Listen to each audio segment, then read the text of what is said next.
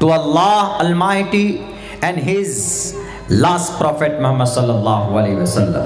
अगर आपको कोई शक है किसी मसले में तो आपको भटकने की ज़रूरत नहीं, आपके पास आपका कुरान मौजूद है, आपके पास अहादीस रसूल मौजूद है। आप देखिए वहां मिलेगा आपको। तब भी you are not able to understand that command of अल्लाह, आप कोशिश करते हैं तब भी आपको नहीं समझ में आता, तो हजरात उलमाए किराम मौजूद हैं जो कुरान और शरीयत के आलिम होते हैं, जो जानते एक एक लफ्ज़ की तहकीक करते हैं। आप उनके पास जाएं, वो आपको समझाएंगे, बताएंगे कि क्या चीज़। But you should to explain, you should to find out the truth, कि सच्चाई क्या है, हकीकत क्या है, आपको वो जानना है। कोई कुछ कह दे उसी को सर पर रखकर हम डांस नहीं कर सकते, घूम नहीं सकते।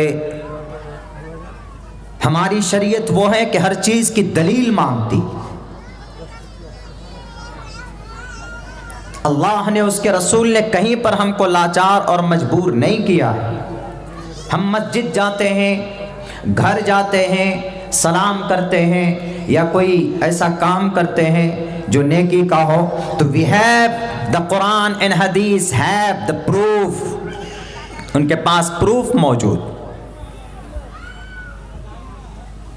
और दुनिया में मज़ाहिब हैं, उनके अंदर काम करता है कोई अपने धर्म और मजहब के ताल्लुक से, उनके पास प्रूफ नहीं होते, दलाइल नहीं होते। हमारे पास दलाइल होते। वो दलील क्या है? अल्लाह का कुरान है, अल्लाह के नबी की हदीस है। मुझे बहुत ख़ास बात कहनी, मुझे आज तकरीर नहीं करनी। जैसे जनाब सदर मोहतरम ने गाइडलाइन किया है, सदर मोहतरम है, सदर जलसा है, उनकी निगरानी, एक किसी प्रोग्राम की निगरानी जो मुखिया होता है वो सदर जलसा होता है। उनके ऑर्डर का पालन करते हुए मैं आज पिछले 2 दिन में बहुत सारी वो बातें जो सोशल मीडिया के ज़रिए से स्प्रेड की गई, इम्प्लीमेंट की गई, हम उसका एक्सप्लेन करना चाहें। कटिहार की, ज़िला कटिहार की इसी बस्ती में शेख तौहीद सल्फी हमारे बड़े मोहतरम, इनके कमान पे, इन्हीं के ऑर्डर पे और इन्हीं की दावत पर, यही वो स्टेज है अब से शायद 4 साल पहले मेरी हाजिरी हुई थी। तब से लेकर आज तक मेरी 300, 400, 450 स्पीचेस यूट्यूब के अंदर, फेसबुक के अंदर लोगों ने अपलोड की। हमने नहीं की, ना तो हमारा कोई चैनल, ना तो हमारा कोई पेज है। हमारे नाम से 5 पेज चलते हैं फेसबुक में, और ना मालूम यूट्यूब में कितने चैनल लोग बनाए हुए हैं। किसी भी मेरी एक तकरीर, एक स्पीच में अदावत की, तनाफुर की या इख्तिलाफ की या इंतशार की बात निकाल कर दिखा दे, अपने मोमिन के लिए, मुसलमानों के बीच खुसूसन, मैं उसी वक्त अपने ज़ुबान में, अपने मुंह में ताले लगा लूँ।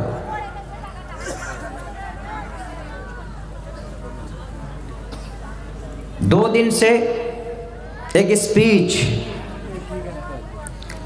हमारे पास भी भेजे गए। मैं 2 दिन लखनऊ उत्तर प्रदेश के सफ़र में था और आपको यकीन नहीं होगा, आज मैं इस सफ़र में 22.5 घंटे का सफ़र करके मैं यहाँ पहुँचा आपके प्रोग्राम। बहुत से लोगों ने फ़ोन करके कहा कि मौलाना हालात ठीक नहीं है, आपके लिए बाइकाट का ऐलान किया गया, आपने इस तरह के अल्फाज, इस तरह के वीडियोस बनाए। हमने कहा कि वीडियो ऑथेंटिक है। वीडियो में तो लड़की को लड़का बना दिया जाता है, मीडिया में तो जो बातें नहीं होती वो बातें पैदा कर दी जाती। हमने कहा कि अगर मेरे ताल्लुक से इस तरह की बातें थी तो कम से कम वो लोग जो जिम्मेदार हैं कौम के, समाज के, हम लोग तो तालिब इल्म हैं, हम लोग तो बच्चे हैं अभी। I don't have the lot of experience. अगर हम लोगों से कोई चूक होती है, कोई खता होती है, तो फौरन राब्ते में आना चाहिए कि मौलाना अब्दुल्ला आपकी ये बातें सोशल मीडिया के अंदर में गर्दिश कर रही, इसकी क्या रियलिटी। मुझसे कोई राब्ता नहीं, मुझसे कोई बात नहीं, मेरे खिलाफ न मालूम क्या क्या बातें चला दी जाती। मेरे ख्याल से, मेरी समझ के एतबार से ये बातें मुनासिब नहीं है। जस्ट कंसीडर इन जाअकुम फासिकुन, उस पेपर में सदर मोहतरम का लिखा हुआ इन जाअकुम फासिकुम बिनबइन फतबय्यनु। जब कोई इस तरह की खबरें आ जाती है आपके पास में, फतबय्यनु, you have to find out the what is the truth. आप उसकी तहकीक कीजिए।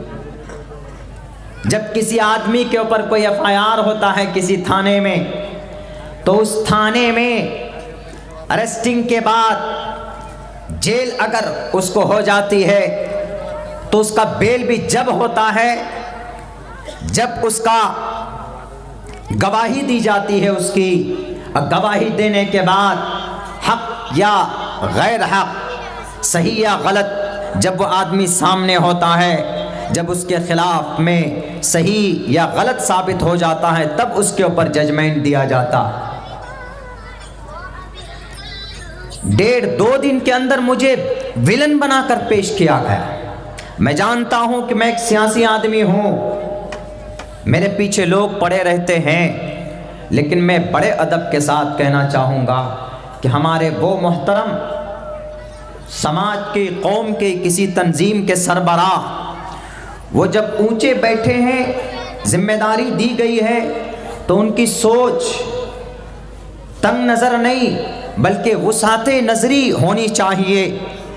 समाज में कोई भी आलिम दीन, चाहे कोई भी हो, अगर कोई ख़ता या गलती या इस तरह की बातें होती है तो उसकी वाक़अतन उसकी वजाहत होनी चाहिए। मौलाना अब्दुल्ला आपने ये बयान दिया, क्यों दिया? उनसे पूछते कि मौलाना अब्दुल्ला साहब क्या ये सही है?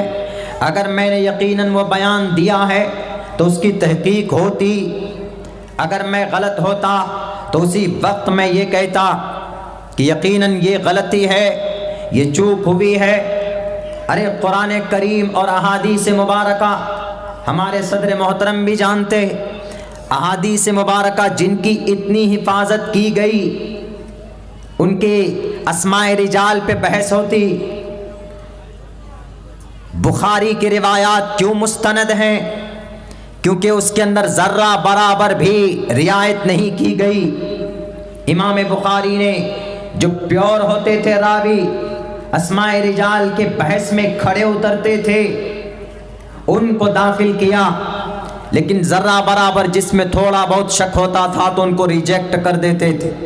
तहकीक और रिसर्च होती थी, तब जाकर उनको मुस्तनद मानकर उसके अंदर दाखिल किया।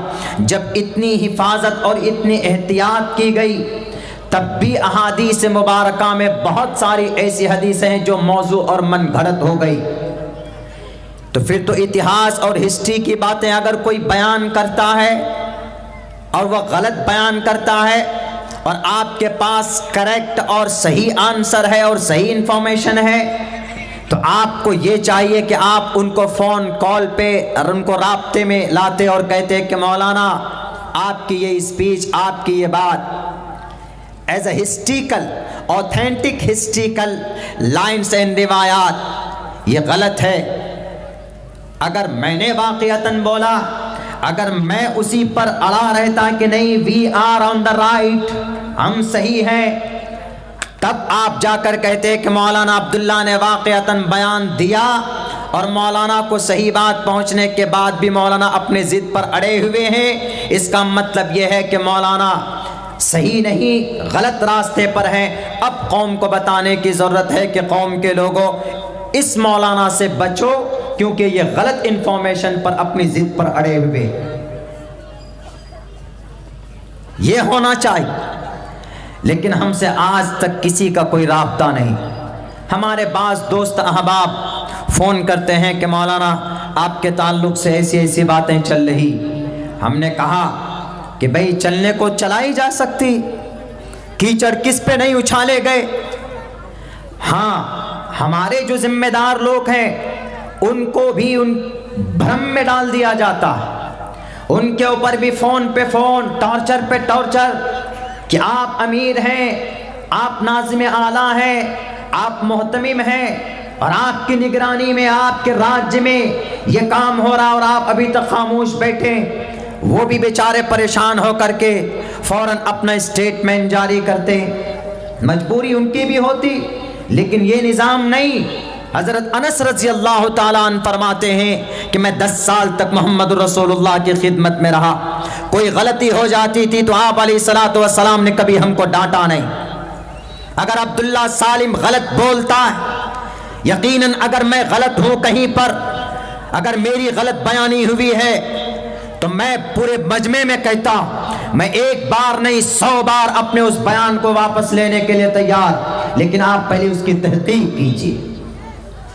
सोशल मीडिया को ऑथेंटिक मानते, कोर्ट के अंदर, अदालत के अंदर, जब सुप्रीम कोर्ट में जब फैसले की बात आई थी एक केस में, आपको याद होगा चंडीगढ़ का वो केस, जब वहां पर एक तरफ मेडिकल का रिपोर्ट और एक तरफ रिपोर्ट एक चश्मदीद गवाह का, तो मेडिकल का रिपोर्ट कुछ और कह रहा है कि इसके ऊपर रेप या ये गुनाह नहीं हुआ, लेकिन चश्मदीद गवाह ने ये कहा कि नहीं ये गुनाह हुआ है, मैंने देखा।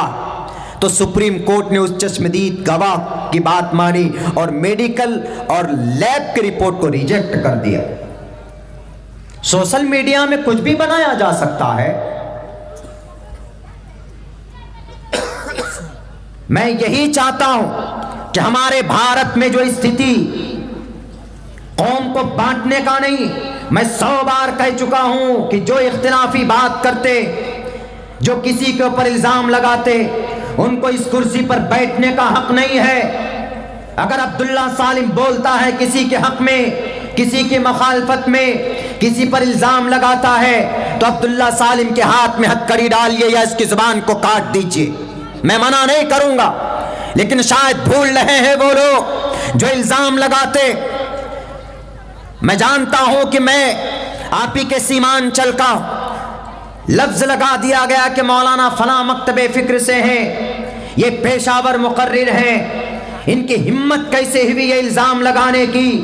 तुम शायद भूल गए, आपको मालूम नहीं है डॉक्टर जाकिर नाइक साहब जेल, अपने मुल्क से बाहर हैं, उनको जेल में डालने की कोशिश की गई। अगर भारत के अंदर चीख चीख कर किसी ने उनकी सफाई पेश की है तो उस शख्स का नाम अब्दुल्ला सालिम है। हमारे बिरादरी के तरफ से हमारा बाइकाट किया गया कि मौलाना आपका मकतबे फिक्र अलग है, डॉक्टर साहब का मकतबे फिक्र अलग। हमने कहा हो सकता है कलीमा उनका वही है जो हमारा है, मसलकन हम अलग अलग हो सकते हैं, हमारा अमल हमारे लिए, उनका अमल उनके लिए, लेकिन वो इस्लाम को जिस अंदाज में पूरी दुनिया के अंदर वाज़े किया है, किसी माँ के लाल ने आज तक वो बच्चा नहीं जना जो डॉक्टर साहब के तरह हक को वाज़े किया। हमने कहा 10 तकरीर मेरी मौजूद है। उस वक्त क्यों नहीं बोले आप? उस वक्त बोलते कि मौलाना अब्दुल्ला साहब क्यों बोल रहे हैं आप? हमने किसी की परवाह नहीं की। इसीलिए मैं कहूंगा उन लोगों से जो इस तरह की प्लानिंग और साजिशें रचते हैं कि मौलाना अब्दुल्ला दूसरे मकतबे फिक्र से होकर हमारे शेर शाहबादी बिरादरी में क्यों आते? CAA में सबसे पहले नंबर पर शेर शाहबादी बिरादरी का नाम कौन बोलता है? कुर्सी पर बैठकर कुरान और हदीस के साथ साथ में हालात हाजरा पे बोलो ना। नहीं बोलोगे अंदर अंदर दकियानूसी पुलाव पकाते रहेंगे। नहीं, मौलाना के ऊपर यह इल्जाम लगवाओ, खरीदो उस मीडिया वालों को और मौलाना की तकरीर के अंदर एडिट करो। मेरी वो 24 मिनट की तकरीर है जिसके अंदर एडिट करके चलाया गया, और जब उसको पूरी रिपोर्ट सही वाज़े होने के बाद आज पूरी दिन हमने जब तफ्तीश की है तो वो 24 मिनट की तकरीर वो 16 मिनट की तकरीर में कैसे बदल जाती? क्या नहीं है पॉसिबल जनाब? मर्द को औरत बनाया जा सकता है सर्जरी के जरिए से, तो एक यूट्यूब के अंदर, एक फेसबुक के अंदर एडिट करके क्या नहीं चलाया जा सकता? तकरीरें दिखा दी जाती है नेपाल की, वहां के सरजमीन की। मेरे भाइयों, ऐसे लोगों से बचने की जरूरत है। मैं इस कौम को बांटने के लिए नहीं आया। हाँ, मैं तकरीर करता हूं, आप लोगों के बीच में आता हूं, 1.5 1 घंटे की बात होती है। कभी ना कभी, अभी नहीं और भी कभी, जुबान से अगर सबकत लिसानी हो जाए, पॉसिबल है, इंसान है, हो सकता है। तो जो हमारे गाइडर हैं, सदर साहब हैं, जैसे हमारे तौहीद सल्फी साहब हैं, ये जानते हैं कि भाई मौलाना यहाँ पर चूक किए, तो इनकी अखलाकी फरीज़ा, ईमानी फरीज़ा, शरीफ फरीज़ा है कि मौलाना अब्दुल्ला आप यहाँ पर मिस्टेक किए हो। जो तरीक़ा रहा है, इंसान है, भूल हो जाती।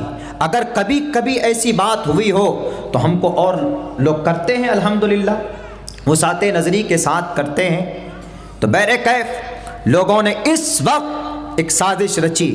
इस बात का सर तब इस बात को वाज़ेह हो जाता है जब नेपाल की तकरीर आपकी यूट्यूब में चल रही है आजकल, आपकी आवाज़ में, जिसमें सऊदी अरब को गाली दी गई, उसमें 40 सिनेमा हॉल का तस्करा किया गया, और ये बात भी कहा गया कि बदर के मैदान को स्पोर्ट डे में बदल दिया गया, और ये भी बताया गया कि मक्का और मदीना में जो है ये आले सऊद जो है यहूद से ताल्लुक़ रखता है, ये खानदान। देखिए सदर साहब, मैं आपको ये कह रहा हूँ कि जितनी भी बातें, एक ये होता है कि भाई न्यूज़ में बातें ये चलाई जाती है कि वहाँ पर ऐसा हो रहा, ऐसा हो रहा है। कई बार अमर उजाला, दैनिक जागरण में ये बात आई कि प्रधानमंत्री जी मक्कतुल मुकर्रमा में जाके, हरमैन शरीफैन में जा कर के शिलान्यास करके आए।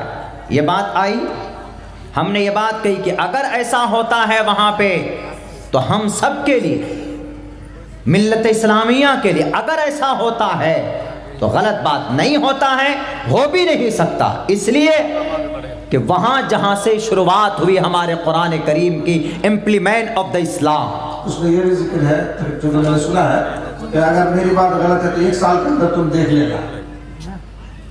भाई एडिट करने के लिए ये सारी बातें क्या, शेख मोहतरम, इससे 2 गुनी ज़्यादा बातें एडिट करके चलाई जा सकती।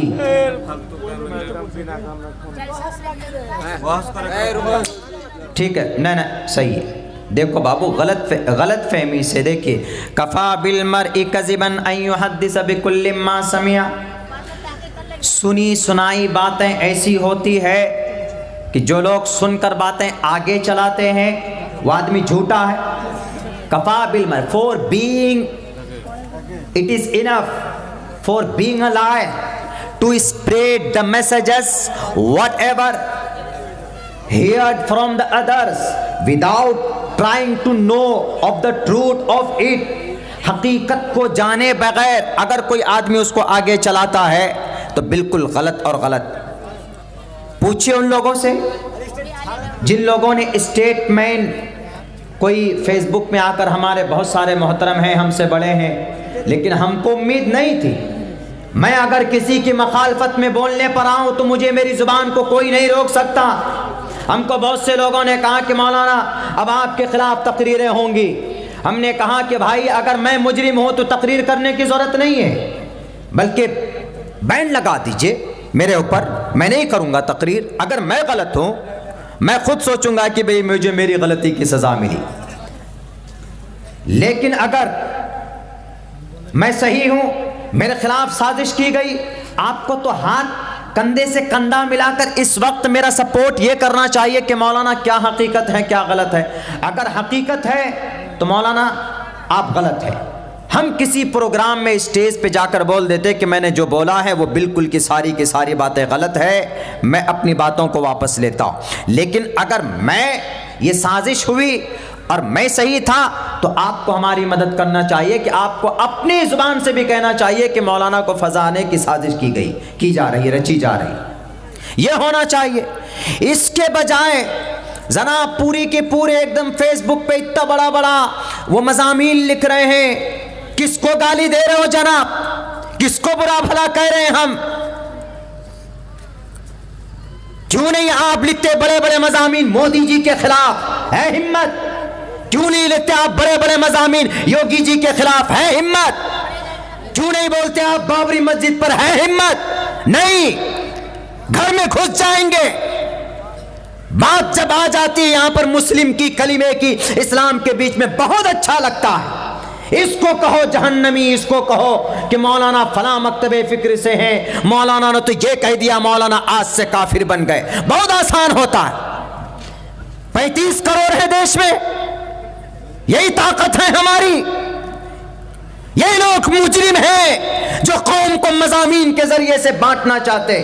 उन लोगों को बोल रहा हूं जिन्होंने बड़ी मजमून लिखे, सदर मोहतरम को नहीं बोल रहा, उनको तो मजबूर किया गया, शेख मोहतरम को, जो हमारे जनाब सदर साहब है, सूबा बिहार के अमीर जमात अहले हदीस के, वो तो मुनज़्ज़म अंदाज में जो बातें लिखी है, जो उन्होंने उसमें एडिट करके चलाया गया, वो चीज़ें उन्होंने लोगों के सामने रखी। लेकिन उनके अलावा वो लोग जिनको अलिफ से लेकर या तक हुरूफ तहज्जी का पता नहीं, जिनको ए से लेकर जेड तक का मालूम नहीं, जिसके अंदर इस मुसलमानों को तबाह बर्बाद करने के लिए क्या प्लानिंग तैयार की जा रही उसको पता नहीं, बैठ जाते हैं जनाब फेसबुक यूनिवर्सिटी पे और बड़े मज़ामीन लिख लेते। हिम्मत तो लिख कर दिखाओ ना आरएसएस के खिलाफ, हिम्मत है तो लिख कर दिखाओ विश्व हिंद परिषद के खिलाफ। बस बहुत आसान है। मौलाना अब्दुल्ला साहब क्यों आ गए हमारे प्लेटफॉर्म पर? एक वाकया आपको बताता हूं। एक जगह गजलिया कवि सम्मेलन होता हिंदुओं में, हिंदू भाइयों में कवि सम्मेलन होता, यानी उन लोगों के गजल का एक मंच सजाया जाता। बड़े बड़े कवि लोग आए अपने अपने गजल पढ़ने के लिए और अपने अपने गीत सुनाने के लिए आए, सुना रहे थे। अचानक से 1:30 बजे का टाइम हो रहा था तो वहां पर पुलिस वाला आ गया। पुलिस वाले ने आकर के सबको पकड़ा। पकड़ने के बाद बहुत मुश्किल से उनको ये कहा कि भैया ऐसा है, हम लोग तो दावत में बुलाए गए थे, कोई बिहार से आया था, कोई उत्तर प्रदेश से आया था, कोई कहीं से कोई कहीं से। तो पुलिस वालों ने कहा कि अच्छा, you are respected, you are our chief and our chief guest, हमारे बड़े मेहमान हैं, हम आप लोगों को रिलीज़ करते हैं, लेकिन कमेटी को बुला करके लाओ। जब कमेटी को बुला कर लाया गया तो कमेटी वालों को पुलिस वाले ने कहा कि सर हम तो मजबूर थे। कहा क्यों आप मजबूर थे? जब आपको खुराक पानी मिल गया, जब आपको हमने खर्च दे दिया कि आपको सर हमारा प्रोग्राम 12 बजे तक परमिशन है लेकिन हमारा प्रोग्राम रात भोर तक चलेगा, तो आप बीच ही में क्यों आए? उन्होंने कहा कि हम क्या करें, आप ही में से कोई आदमी ये देखिए फ़ोन किया, ये नंबर लीजिए। जब वो नंबर तहकीक की गई तो उसी कवि सम्मेलन में एक कवि थे, एक शायर थे, एक गज़ल के शायर थे, उन्हीं का वो नंबर निकला। जब देखा कि भाई तुमने क्यों फ़ोन किया, उन्होंने कहा कि मेरा नंबर शाम से आ ही नहीं रहा था पढ़ने के लिए, इसीलिए मैंने इस पूरे कवि सम्मेलन को भंग करने के लिए हमने ये वहाँ पर कंप्लेन किया। तो यही हो रहा है आज हमारे समाज में, यही हो रहा है। अल्लाह के नबी का फरमान है, अल्लाह के नबी साफ फरमाते हैं अल मुस्लिम अखुल मुस्लिम।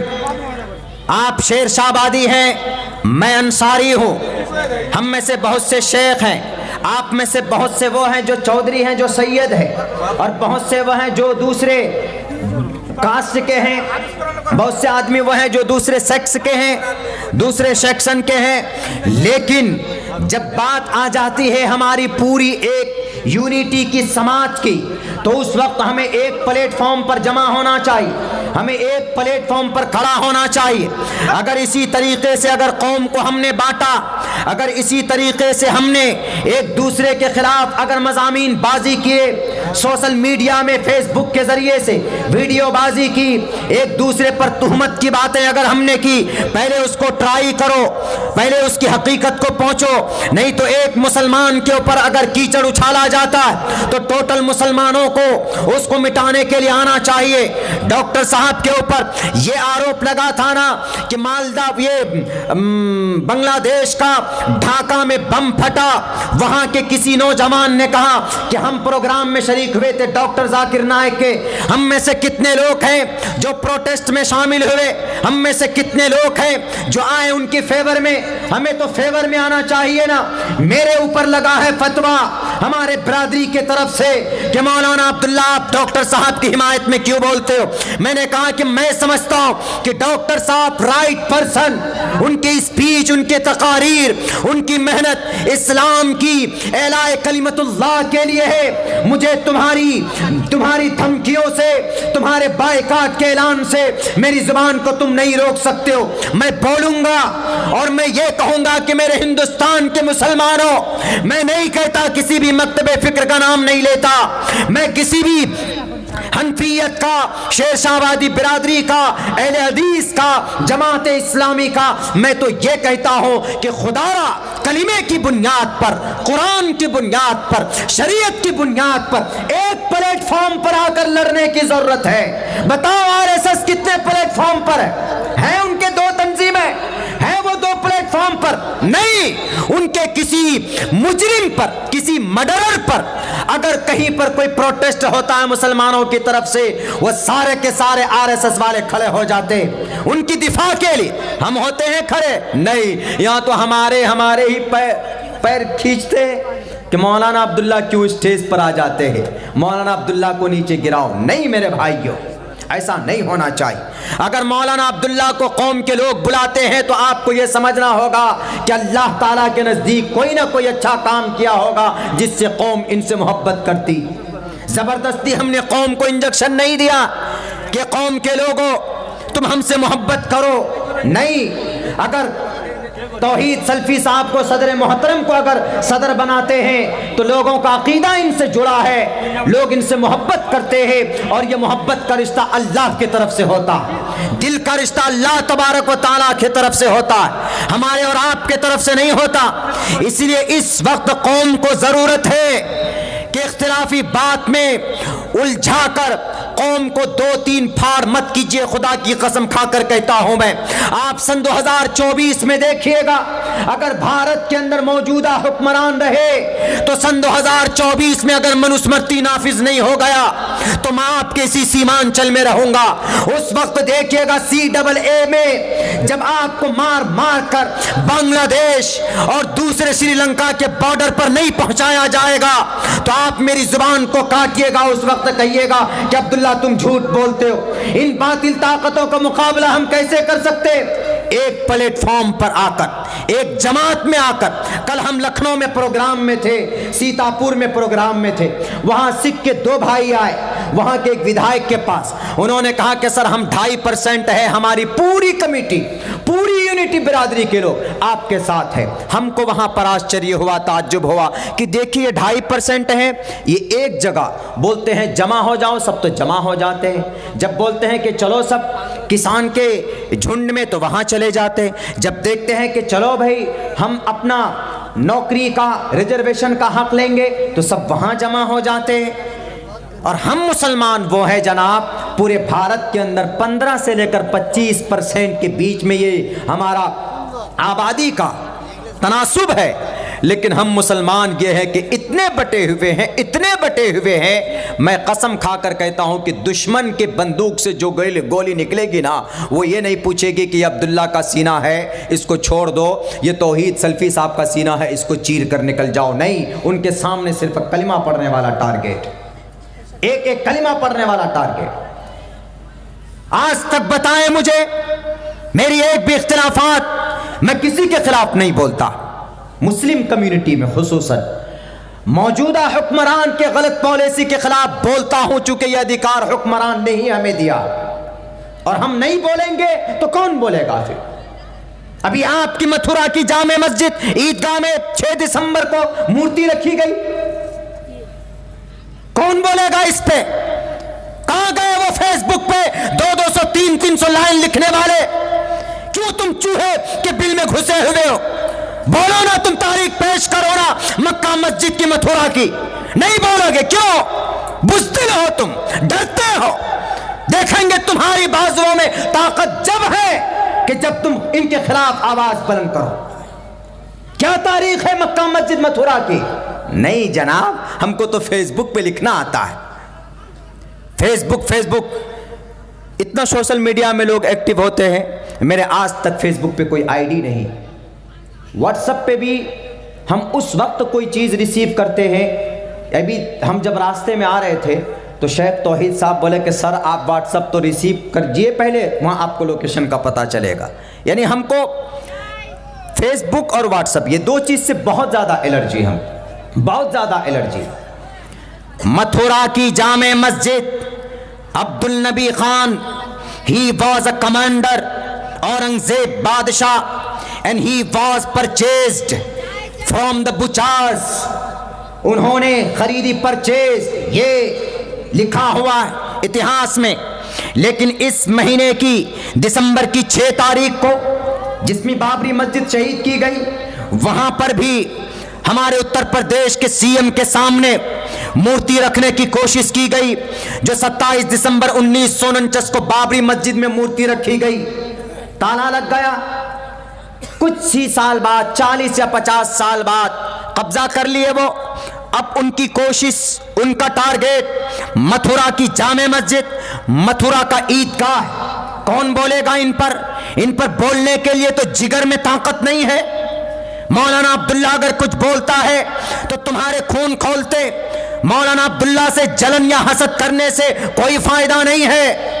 अगर तौहीद सल्फी साहब को, हमारे शेख मोहतरम सदर साहब को या हमारी सूबाई सदर साहब को अगर नाज़िम आला बनाया है किसी ने, तो अल्लाह के तरफ से होता है। ज़ालिक फ़ज़्लुल्लाह युअतीहि मन यशा व तुइज़्ज़ु मन तशा व तुज़िल्लु मन तशा। अल्लाह तबारक व तआला इज्जत देता है, वही जलील करता है।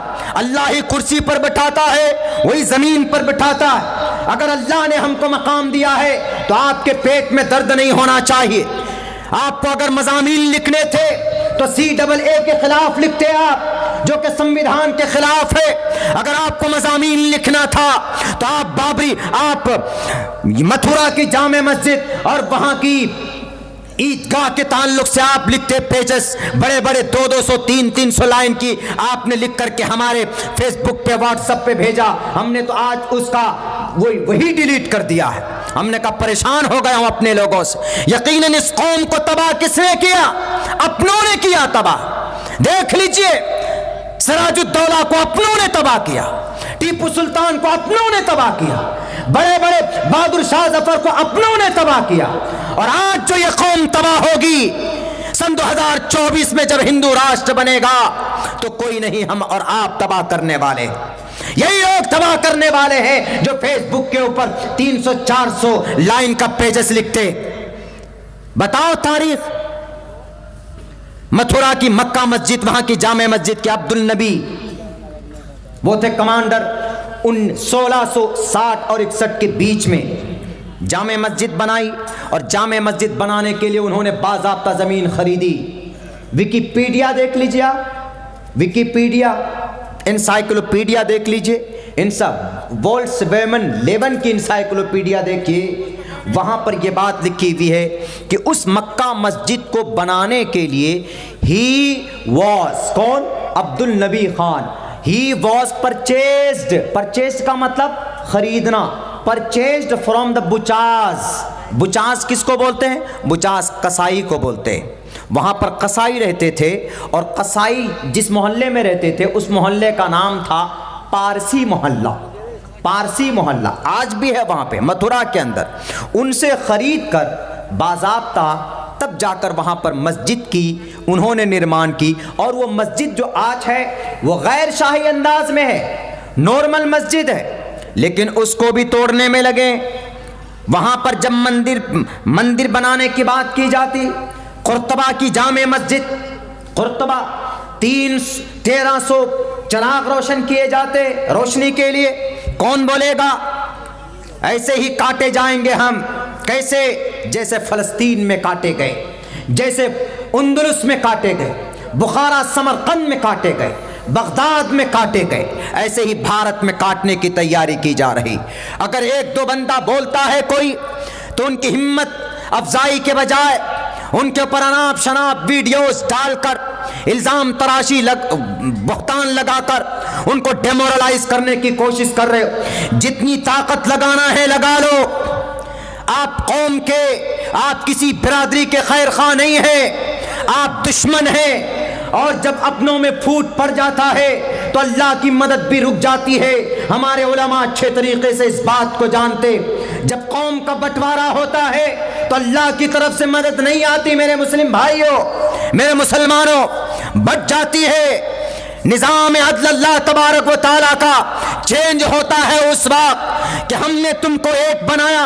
इन्ना खलकनाकुम मिन ज़करिन व उन्सा, एक माँ बाप से तुमको पैदा किया, तुमको बनाया मर्द औरत। वजअलनाकुम शुअबन व क़बाइल लिताअरफ़ू, हमने तुमको शेरशाहबादी बनाया, हमने तुमको अंसारी बनाया, हमने तुमको तेली और चौधरी बनाया, हमने तुमको सैयद बनाया सिर्फ इसलिए कि लिताअरफ़ू, ताकि तुम पहचान सको कि सीमांचल में शेरशाहबादी, शेरशाह बड़ी मजबूत ताकत वाला नाम है आपका। शेरशाहबादी बनाया पहचानने के लिए कि ताकि अब्दुल्ला सालिम के पास अगर कोई एनआरपी और अगर कोई एनपीआर और एनआरसी पूछने वाला पूछे कि आपके कटिहार में कौन लोग रहते, ये कह सके कि वजअलनाकुम शुअबन व क़बाइल लिताअरफ़ू की बुनियाद पर कि हमारे शेरशाहबादी बिरादरी को लोग रहते।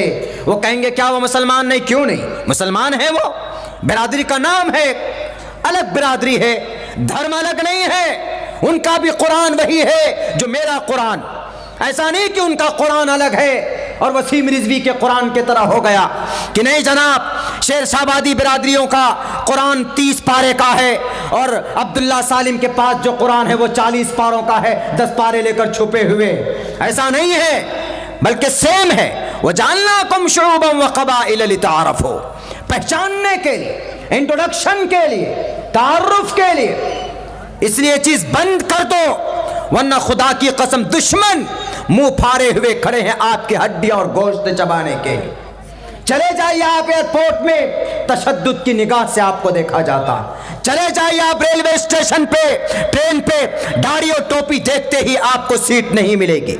चले जाइए आप कहीं पर, मुसलमान नजर आया आपसे नफरतें होने लगती है लोगों को।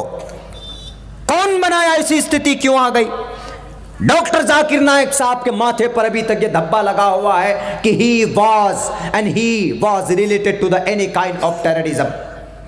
आज तक कोई बोलने वाला है उनके फेवर में? आपका यही भाई कम से कम 10 से 15 जगह स्पीच में बबांगे दुहल बोला। बोलना होता खिलाफ में तो बोल सकते थे हम, लेकिन क्यों नहीं है जरूरत बोलने की। अल्लाह के नबी ने कहा अल मुस्लिम व अखुल मुस्लिम। क्या मतलब है इसका अल मुस्लिम व अखुल मुस्लिम? कि एक मुसलमान दूसरे मुसलमान का भाई है। अल मुस्लिम का जसदिन वाहिदिन, एक मुसलमान बल्कि तमाम के तमाम मुसलमान एक जिस्म के मानिंद हैं।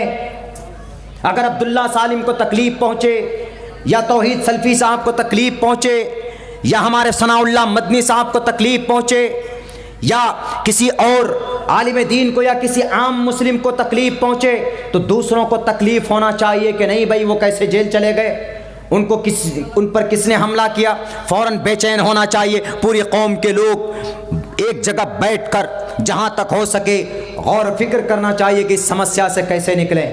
हम लोग बैठे हुए हैं और सोच रहे हैं कि जनाब आएगा ऊपर से कोई मदद नहीं आने वाला। म्यांमार बर्मा में काट दिए गए 40,000 मुसलमान म्यांमार में आपके करीब में है, कोई मदद के लिए नहीं आया, बल्कि वहीं के लोग मुत्तहिद होते तो कुछ काम बन सकता था।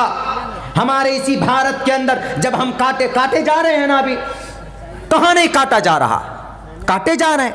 हर 2 दिन में 3 दिन में खबर आती है कि तबरेज़ को मार दिया, मोहम्मद कासिम को गाय का इल्ज़ाम लगाकर गोधरा में मार दिया। कहाँ मारते हैं आप? पुलिस लॉकअप में मारते हैं और क्या कहते हैं कि टोटी से लटक कर खुदकुशी कर ली। हरिद्वार में भड़कीले भाषण दिए गए मुसलमानों के खिलाफ, उन पर कार्रवाई नहीं होगी। क्यों?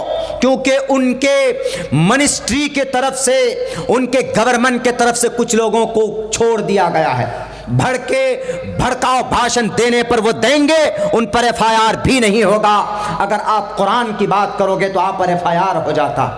अपनी जान हथेली पर रखकर हम बोलते हैं, हमारे वक्ता बोलते हैं, अगर उनसे कहीं पर चूक गलती हो जाती है तो मैं कहूंगा अपने जिम्मेदारों से अदब के साथ कि उनको आवाम में मत लाइए, उनको बिठाइए। गलती करते हैं अपने रूम में बिठाइए, अपने कुतुबखाने में बिठाइए और उनको कहिए कि आपने ये बयान किया है, आपका ये बयान बिल्कुल गलत है, कुरान और हदीस के खिलाफ, कुरान और सुन्नत के खिलाफ। अगर वो वहां पे झगड़ा करते हैं तो आवामी तौर पर फिर इन्फॉर्म कीजिए कि अब्दुल्ला सालिम साहब ऐसे, इनका अकीदा ये है, ये कुरान और हदीस के खिलाफ बयान करते हैं, मन घड़त बातें बयान करते हैं, इसलिए अब्दुल्ला सालिम साहब को प्रोग्रामों में बुलाकर अपने अकीदे को ख़राब मत करो। आज तक बताइए, मैं 4 साल से इस सीमांचल का हिस्सा हूं, मैं सीमांचल का नागरिक हूं। मैं, जो लोग बाहर से हमको बदनाम करने की कोशिश कर रहे हैं ना, अल्लाह तबारक व तआला तुम्हारे नापाक इरादे में तुमको कामयाब नहीं करेगा। अगर यकीनन मेरी नीयत खराब है तो अल्लाह खुद मुझे तबाह करेगा। Deeds will be judged by the intention. लेकिन अगर तुम्हारी नीयत खराब है, हसद और अदावत की बुनियाद पर तुमने ये चाल चला है, तो अल्लाह तबारक व तआला तुम्हें गारत करेगा। अला लानतुल्लाहि अलल काज़िबीन।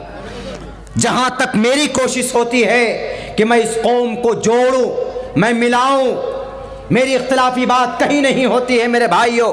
मैं यहाँ, हमारे सारे यूट्यूब के साथी मौजूद, आप भी मौजूद है, बताइए कि अब्दुल्ला साहब ने कभी अकीदे के ताल्लुक से कोई गलत बात कही?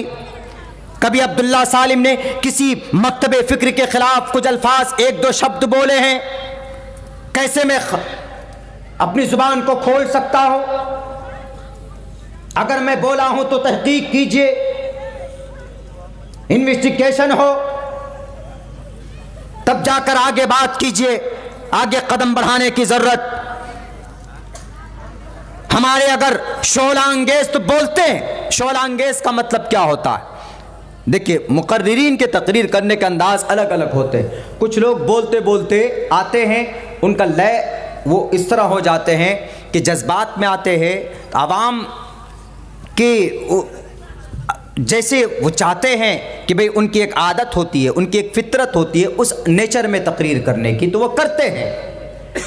हाँ, हो सकता है कहीं पर अगर कोई बात, अगर 1-2 वर्ड अगर गलत बोल दिए, तो जो होते हैं उस प्रोग्राम के जिम्मेदार, उनको अधिकार, अथॉरिटी है, वो कागज़ में फ़ौरन लिखेंगे, अब्दुल्ला शेख आपने ये बयान किया, इसकी दलील I want to the some evidence and proof, आप दीजिए। अब उनकी जिम्मेदारी है, दें वो, नहीं तो कहाँ से बयान किया।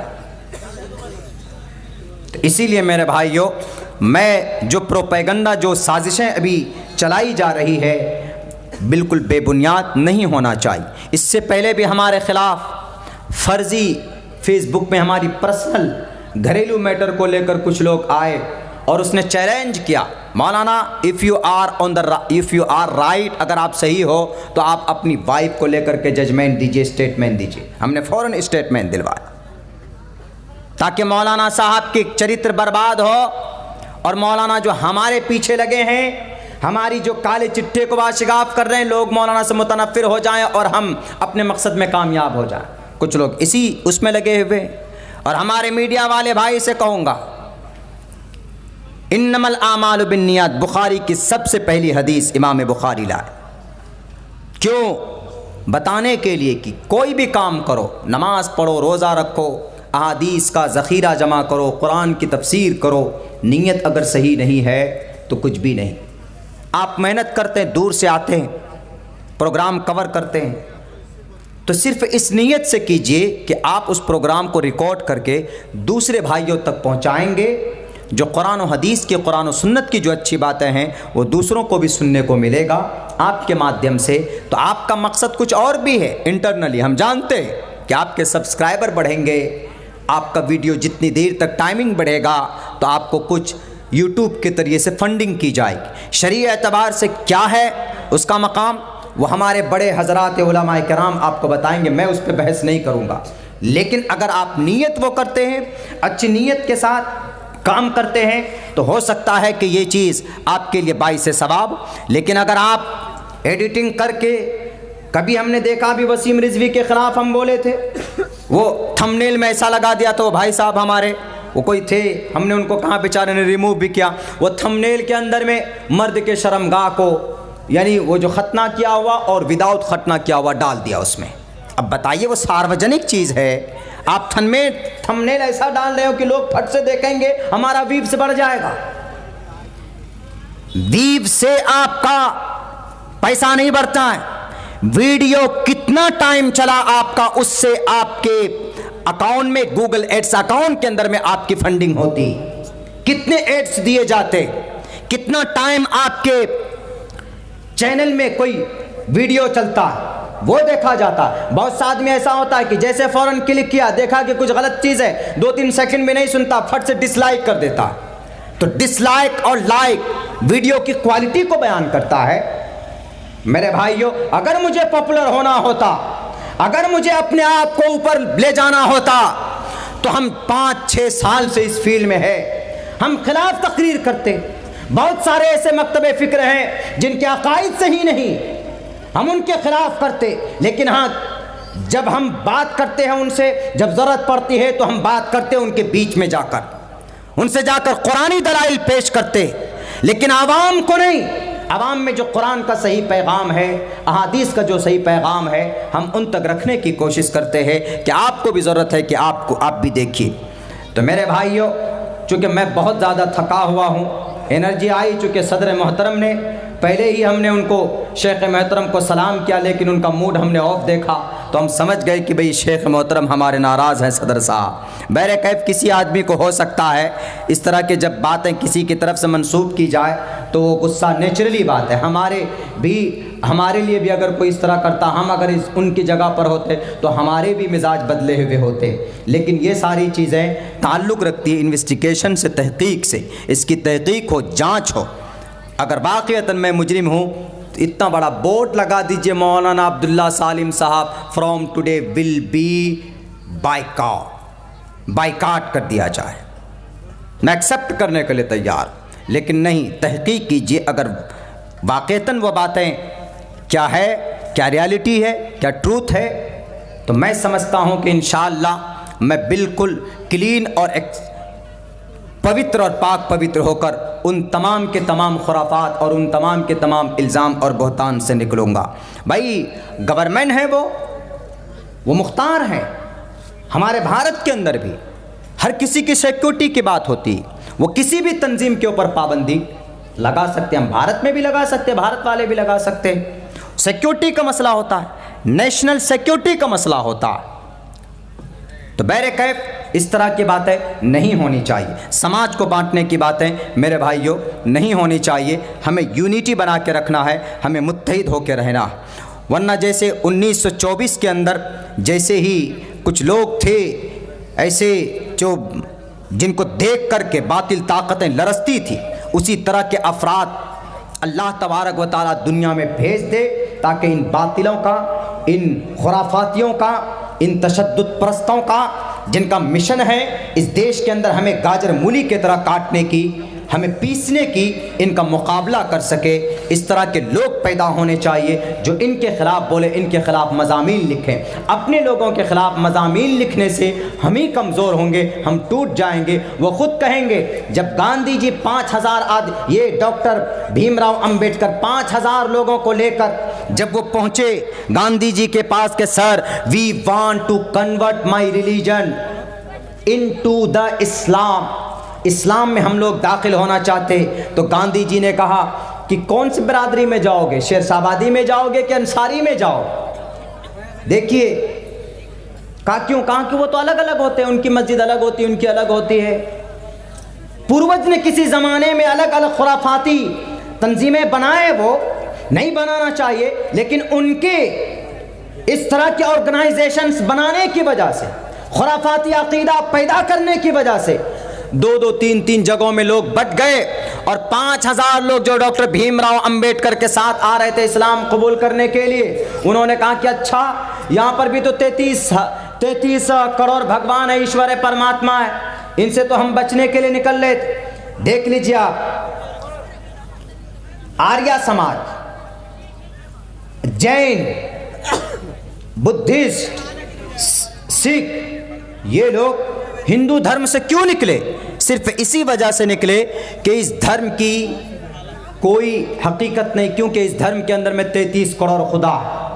इन्हीं चीज को उनके दिमाग में ये चीज नहीं बैठी तो फौरन उन्होंने फैसला किया कि हमको एक ईश्वर के तरफ जाना है, हमको या तो एक ईश्वर को मानना है या हमको ईश्वर मानना ही नहीं।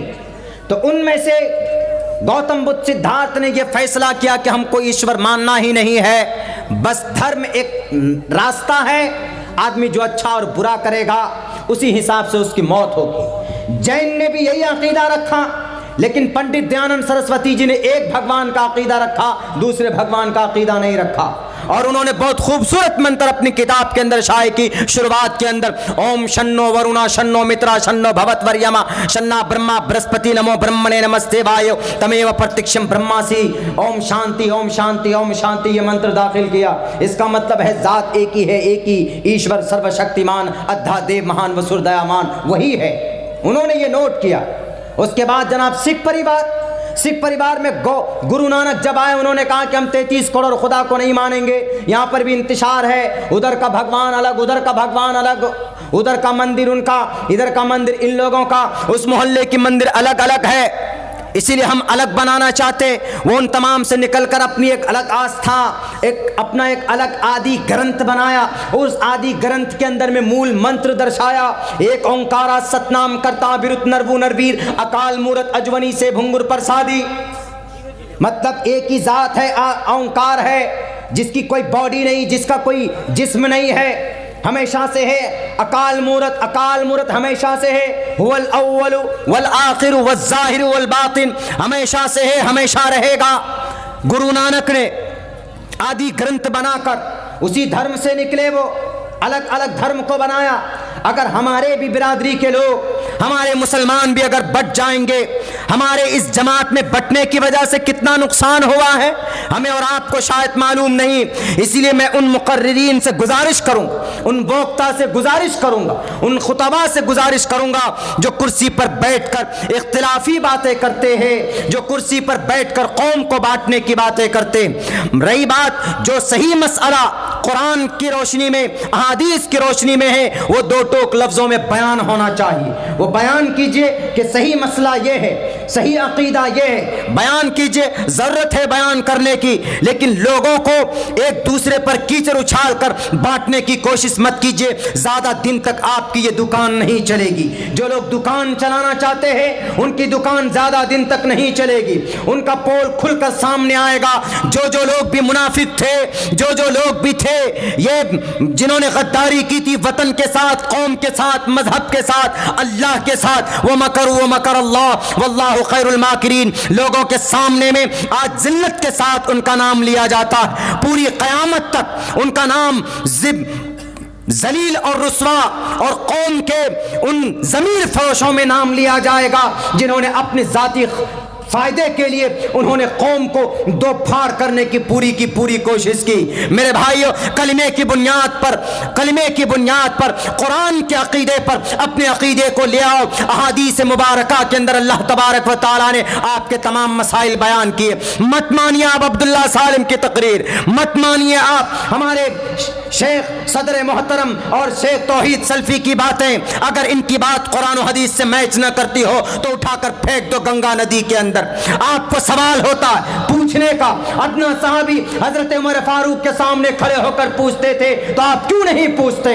आपको भी पूछना चाहिए कि अब्दुल्ला सालिम साहब, आप हमारे इस सवाल का जवाब दीजिए। आपसे मैं सवाल करता हूं, नबी का ये फरमान, कुरान का ये फरमान, आपके बयान के अंदर में ये बातें तजाद पाई जाती। आप सवाल कीजिए, लेकिन इसको सोशल मीडिया में डालने से पहले उसको परखिए, उसको पूछिए, उसकी तहकीक कीजिए। जब खुलकर सामने आ जाए तब जाकर उसको एक्सप्लेन कीजिए, लोगों के अंदर उसकी नश्र इशाअत की कोशिश की जाए, उससे पहले नहीं। ऐसा रहा है सहाबाए किराम के जमाने में, एक मौके पर हजरत अब्बास रजी अल्लाह तआला अन्हु की पूरा वाकया है कि उनके परनाले को उमर फारूक ने उठाकर फेंक दिया था। तो हजरत अब्बास ने मुकदमा दायर कर दिया काजी की अदालत में। हजरत उमर फारूक बुलाए जाते, हजरत उमर फारूक से पूछा जाता है कि आपने इनके परनाले को क्यों उखाड़ कर फेंका? उमर फारूक ने कहा कि पानी गिरता था मस्जिद नबवी में। हजरत अब्बास ने कहा कि जज साहब, ए काजी इस्लाम, जस्टिस ऑफ इस्लाम, मैंने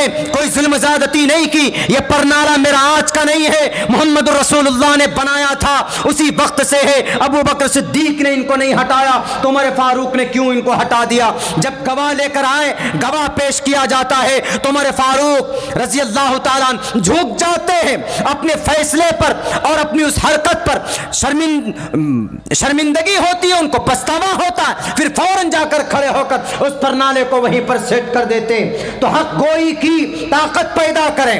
अगर जो बात हक है उनको एक्सेप्ट कीजिए, जो बात गलत है उनको पूछने की कोशिश कीजिए, सवाल करने की कोशिश कीजिए कि मौलाना अब्दुल्ला साहब, आपकी ये बात गलत है, आपकी ये बात कुरान और हदीस के खिलाफ है। अगर मैं आता हूं आपके मंच में, आपका नहीं, इस्लाम का ये मंच है। मुझसे पूछा पटना के अंदर एक बहुत बड़े प्रोफेसर ने कि मौलाना अब्दुल्ला साहब, आप कौन से मुसलमान हैं? आप कौन से मुसलमान? आप फलां मकतबे फिक्र से हैं कि फलां मकतबे फिक्र से?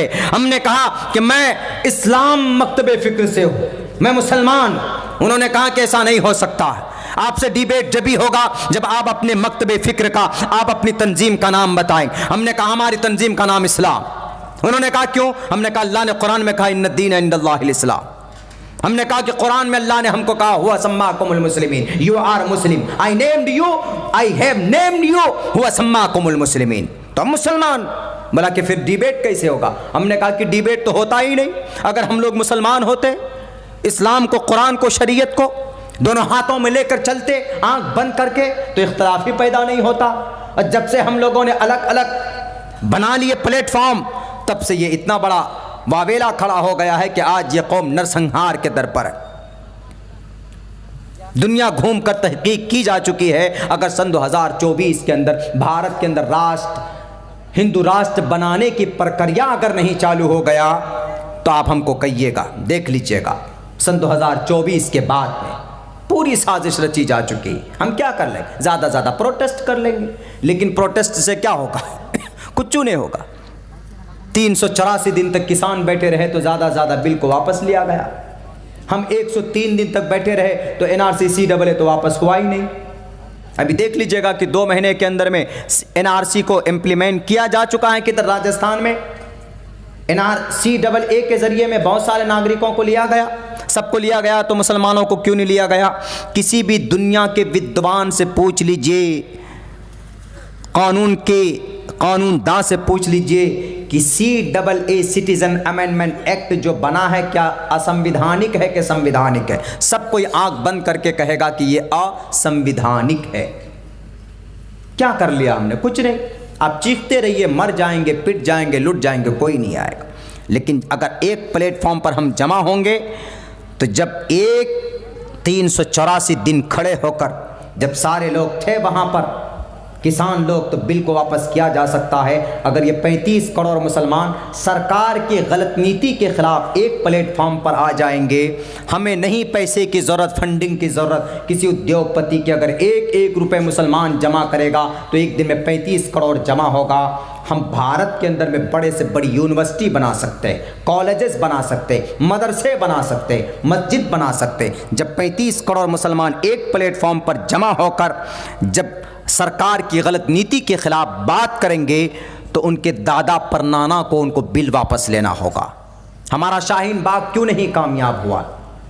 क्योंकि हम मुसलमान खुद बटे हुए थे, अलग अलग थे। कुछ ही 124 शहरों में शाहीन बाग हुआ। 124 नहीं, 150 शहरों में होना चाहिए था शाहीन बाग, और सबको आना चाहिए था। टोपी वाले, पगड़ी वाले, चूँकि CAA ये नहीं कहेगा कि शेरशाबादी को CAA इम्प्लीमेंट होगा इनके ऊपर और अंसारी पर नहीं होगा, चौधरी पर नहीं होगा, सब पर होगा। कलमा पढ़ने वाले सब पर होगा जनाब। NRC में नाम छटा तो दूसरा ऑप्शन CAA पे जाना आपका लाजमी है। CAA में नाम, NRC में नाम नहीं तो CAA पे आपका नाम आएगा। NRC का मतलब नेशनल रजिस्टर में आपका नाम नहीं है तो क्या करोगे? जब आदमी का नाम भारत में, आपका नाम राशन कार्ड में नहीं होता है तो कहाँ जाते हैं आप? राशन कार्ड में नाम जोड़ने के लिए ब्लॉक जाते हैं, मेंबर के पास जाते हैं, डीलर साहब के पास जाते हैं। नाम नहीं है तो जोड़ने के लिए प्रक्रिया होता है। जैसे अभी वोटर लिस्ट में नाम जोड़ने के लिए प्रक्रिया चालू है। हमारा नाम NRC में नहीं है तो जनाब कोई प्रक्रिया होना चाहिए ना नेशनल रजिस्टर में नाम दर्ज करने के लिए। हम अगर यहाँ पर 50 साल से रह रहे नहीं है, NRC में नाम नहीं आया, गलती हो गई,